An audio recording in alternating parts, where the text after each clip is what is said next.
शीतला भी हूँ और मैं ज्वाला भी।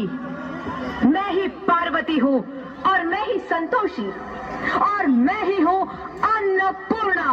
आप सब?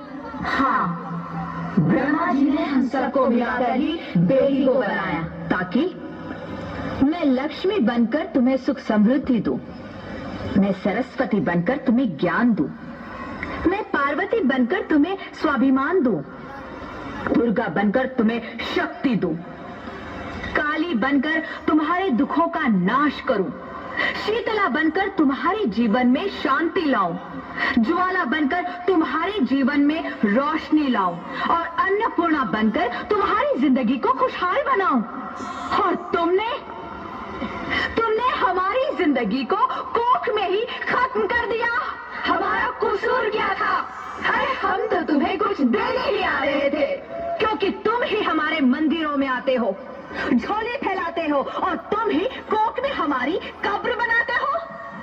तुम जैसे लोगों को हमारे मंदिरों में आने का कोई हक नहीं है, जो मंदिर में आकर चुनरी उड़ाते हैं और कोख में ही हमारी बलि चढ़ाते हैं। हम तुम जैसे लोगों के घर अब कभी नहीं आएंगी, कभी तुम जैसे लोगों पर खुशियां नहीं बरसाएंगी, कभी नहीं। मुझे माफ कर दो, मैं डर गया था। मैं आजकल के हालात देख के डर गया था।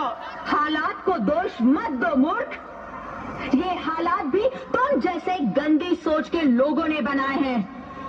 अगर इतना ही डर था तो अपनी माँ को क्यों नहीं मारा, अपनी बहन को क्यों नहीं मारा, अपनी बीवी को क्यों नहीं मारा, हमें क्यों मारा? डर तुम्हें लग रहा था तो तुम मरते, हमें क्यों मारा? बेटे के मुंह में, क्योंकि बेटा वंश चलाता है। अरे मूर्ख, अगर बेटा वंश है तो बेटी अंश है, अगर बेटा आन है तो बेटी गुमान है, अगर बेटा दवा है तो बेटी दुआ है, अगर बेटा गीत है तो बेटी संगीत है, और अगर बेटा भाग्य है तो बेटी भाग्य विधाता है।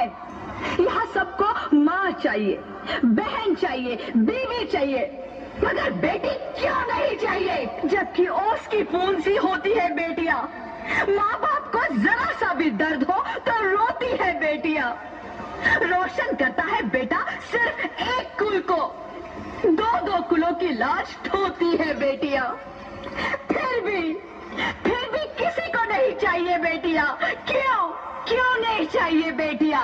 है किसी के पास इस बात का जवाब? बेटियां क्यों नहीं चाहिए? हमारा क्या कसूर है? आखिर कसूर क्या है हमारा?